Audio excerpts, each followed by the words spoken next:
This passage is about safety in high school sports, and in order to answer the question about evidence, I need to figure out what the main idea is. The way I do that is I just add the ideas together from each paragraph, and I should get something roughly like this.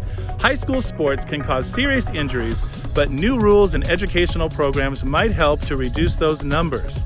Once I know the main idea, then I can figure out which responses give me better evidence. But first, I'm going to move to someplace safer, my classroom.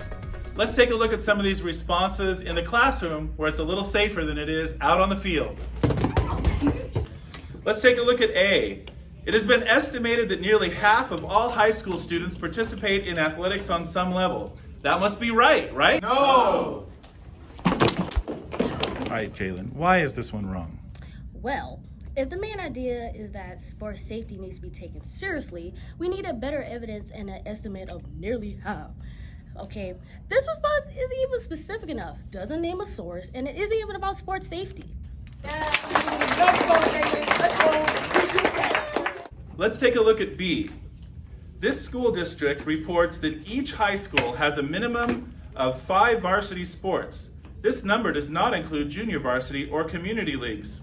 Sounds good. That's got to be right, right? No! Why is this wrong?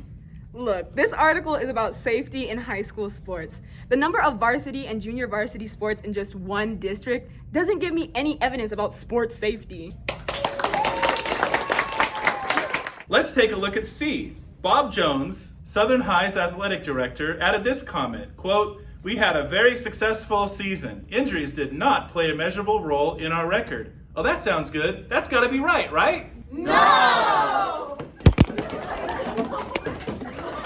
Why is this one wrong? Hey, if the last one was wrong, so is this one. One guy reporting low injuries at one high school is not very credible evidence. His high school could have been an exception. Let's take a look at D.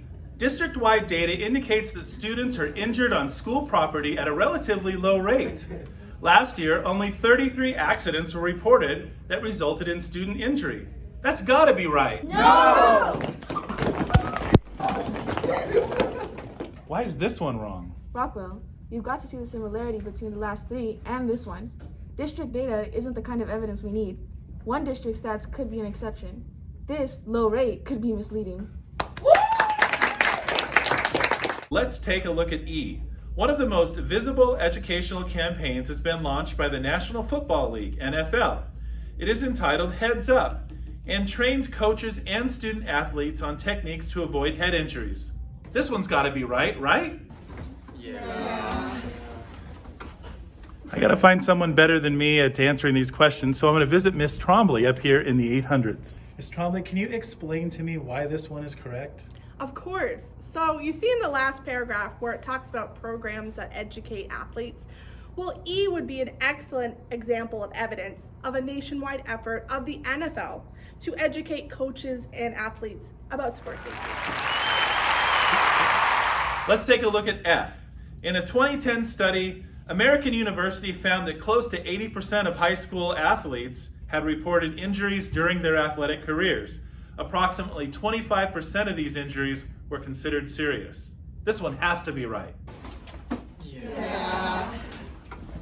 Well, since I don't really get this stuff, I'm going to go ask the genius, Mr. Presser, if he can understand why this answer is correct. Hey, Mr. Presser, I wonder if you can tell me why this one's correct. Sure.